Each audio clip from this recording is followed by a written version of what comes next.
Hey guys, this is Zach from Zach Live Reviews, and today we're going to talk about the Apple Watch, the first gen, and we're going to see how it holds up in 2017.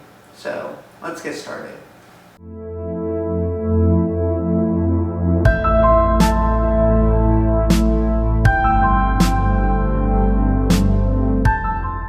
So, as you may know, the Apple Watch design is still the same from the first one.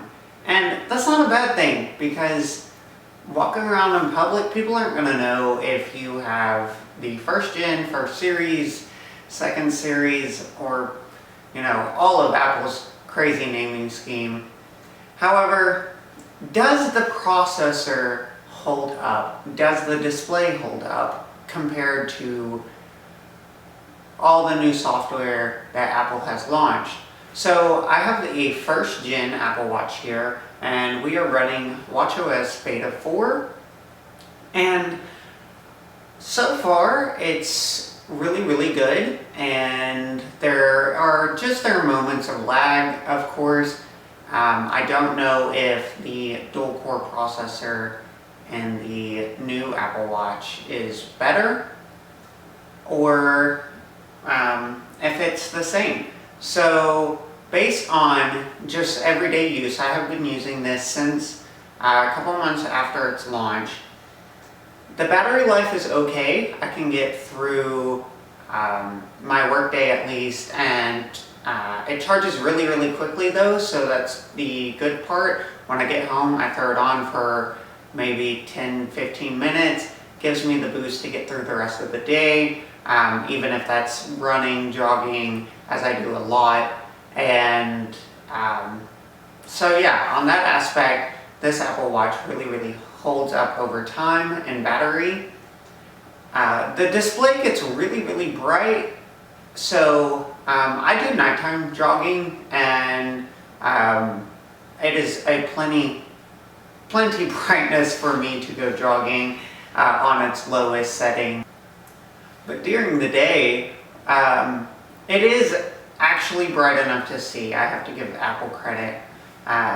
It is good to see the display throughout the day. As far as phone calls and whatnot, the speaker on the bottom is not really loud enough, or the speaker on the side. The speaker on the side is not really loud enough to actually conveniently use this. It's good if your phone is just not next to you. However, just making calls daily on it, like if you're driving in the car, and I drive with one hand, so and it just so happens to be the hand that the Apple Watch is on, so while I'm driving like this, it's just not enough. I can't really hear it over road noise and whatnot, so that is a downside, and I don't think it got any better with the new generation. So as far as using this one in compared to buying the more expensive ones, I would say it handled well enough for what you need to use it for. Voice dictation, Siri is really good at actually getting text, speech to text right for your text messages. I can't really show it to you on beta, it's been glitching, but as that bug gets worked out, I will show you that if you really want to see that. However, my one complaint about mine, now this could just be mine, I know a couple other friends with first gen Apple Watches as well whose don't do this. When it comes to actually tracking calories and everything, mine seems to be a little off. I work all day on my feet running around, and I don't hit my goals. I hit my stand goal, and sometimes I can hit my 30-minute workout goal. However, I have to do several workouts to actually compete with the activity app, where you can actually connect with other friends and see how your activity is doing.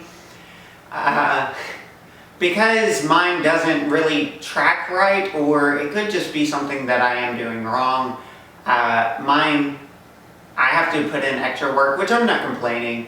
It actually motivates me to do more workouts throughout the day, so that's a good thing for me. However, for you, you might want to make sure when you get your watch after the first couple times of working out that it's accurately doing the best it can. If not, I would try to maybe switch out your unit for another one if Apple allows that, or whoever you bought it through. So as far as hold up, as far as the design holding up, again, the newer watches are the same exact design, and even as you can see here, I bought a knockoff Nike band just to make it look like I had Series 2. I also, my one complaint though is that the bottom glass on this, it gets really scratched really easily apparently, because over time you can just see it's all scuffed up where that heart rate sensor is. So that is a downside. Hopefully Apple will figure something else out, maybe something more durable that still works just as well. However, it works great for sitting on its charging pad and whatnot. Alright guys, well, that's just a rundown.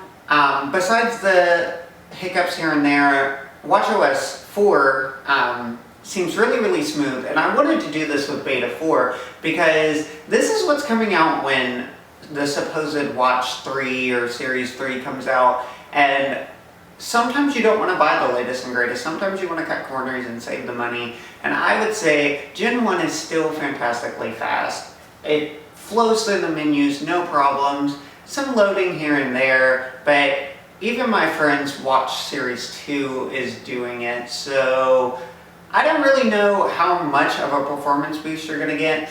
I do take mine in the shower, I do wash my hands, I do dishes, I went swimming with it, even though I would not recommend it, but it is splash resistant and seems to handle water well. Unless you're really just going to go swimming all the time, then you should look at Watch Series 2. Other than that, I think it is still a solid buy, and I'm not really looking to upgrade mine unless Watch Series 3 has something incredible. So thanks guys for watching. If you like this video, give it a thumbs up. If you would like to see more videos like this, comment in the description below, and don't forget to subscribe and hit that little bell so you know when there is a new video. Thanks guys for watching, and I'll see you next time.